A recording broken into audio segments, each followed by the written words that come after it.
আসসালামু আলাইকুম সবাইকে। ঈদের ব্লগ শেয়ার করতে করতে আপনাদের সাথে অনেক দেরি হয়ে গেল। তো ঈদের দিন সকালবেলা আমি যে ড্রেসটা পরেছিলাম এটা হচ্ছে আমার মেজো ননাস আমাকে গিফট করেছিল ঈদ উপহার হিসেবে।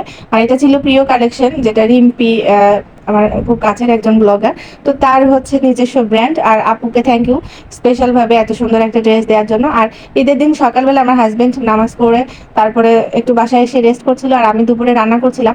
কারণ আজকে দুপুরে মানে ঈদের দিন দুপুরে আমাদের গেস্ট এসে খাবে। তো তাদের জন্য যতটুকু পারছি আমি নিজে রান্না করার চেষ্টা করেছি, এবং এই রান্নাগুলো ম্যাক্সিমাম হিন্দু মানুষ খাবে। তো তাদের জন্য আমার মাছের আইটেম কয়েক রকম রাখতে হয়েছিল। তো আমার হাজবেন্ডের কিছু ফ্রেন্ড ছাড়া আর সেদিন ঈদের দিন দুপুরে তেমন কেউ আসবে না, তাই আমি দুপুরে অল্প স্বল্প যাই রান্না করেছি তাদেরকে দুপুরে সার্ভ করে দিয়েছি। এবং দুপুরে আমাদের বাসায় অল্প করে খাওয়ার পরে তারপরে রাত্রে আমাদের একটা খাওয়ার আয়োজন ছিল। সেটা হচ্ছে আমার হাজবেন্ডের ছোট বোন, কিন্তু সেটা তার বড় মানে বোনদের মধ্যে ছোট। তো বাসায় গিয়ে তো দেখি যে আপুর বড় মেয়ে রান্না করেছে, মানে আমাদের ভাগ্নি রান্না করেছে। তার এখনো ঘর সংসার হয়নি, কিন্তু সে এখন রান্নায় বেশ পাকা হয়ে গিয়েছে। আসলে রান্না জিনিসটা হচ্ছে শখ।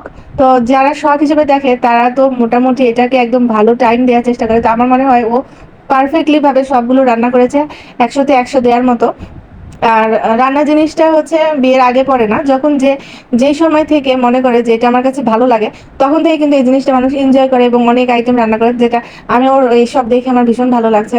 যে প্রতিটা মানুষের কম হোক বেশি হোক ভালো হোক খারাপ হোক রান্না করার চেষ্টাটা তো করতে হবে।